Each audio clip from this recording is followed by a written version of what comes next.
Good morning friends. Telangana రాష్ట్ర ప్రజలందరికీ ఇప్పుడే అందిన తాజా వార్త, అకౌంట్లో డబ్బులు జమ. ఇక వార్తలోకి అయితే వెళ్ళే ముందుగా మీరు నా ఛానల్ని సబ్స్క్రైబ్ చేసుకోండి ఫ్రెండ్స్. సబ్స్క్రైబ్ చేసుకొని బెల్ ఐకాన్ ఆన్ చేయడం వల్ల నేను పెట్టే అప్డేట్స్ ఎప్పటికప్పుడు మీకు నోటిఫికేషన్ రూపంలో అందడం జరుగుతుంది. ఇకపోతే తెలంగాణ రాష్ట్రం గురించి కానీ లేదా కేంద్ర ప్రభుత్వం గురించి కానీ ఇలాంటి మరిన్ని ముఖ్యమైన విషయాల కోసం మీరు నా ఛానల్ని సబ్స్క్రైబ్ చేసుకోండి ఫ్రెండ్స్. సబ్స్క్రైబ్ చేసుకొని బెల్ ఐకాన్ ఆన్ చేసుకుంటే మాత్రమే ఇలాంటి అప్డేట్స్ మీకు నోటిఫికేషన్ రూపంలో అందడం జరుగుతుంది. ఇక ఆలస్యం చేయకుండా వార్తలోకి అయితే వెళ్ళిపోదాం. రైతు భరోసా డబ్బులు జమ చేసేందుకు ప్రభుత్వం చేస్తున్న కసరత్తు తుది దశకు చేరింది.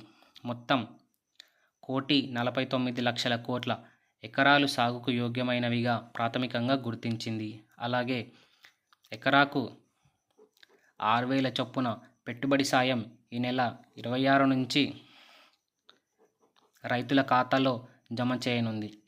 3 లక్షల ఎకరాలకు పైగా భూములు సాగుకు యోగ్యం కావని తేల్చి వాటిని సర్వే నంబర్లను బ్లాక్ చేసింది.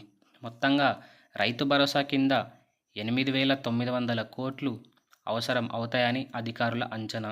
ఇకపోతే ఈ రోజు నుంచి సీఎం రేవంత్ రెడ్డి అకౌంట్లోకి డబ్బులు జమ, అలాగే 4 కొత్త పథకాలు కూడా అమలు చేయడం జరుగుతుంది.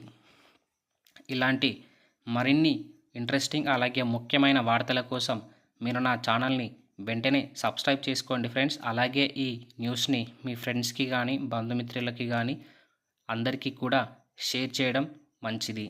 జై హింద్, జై భారత్.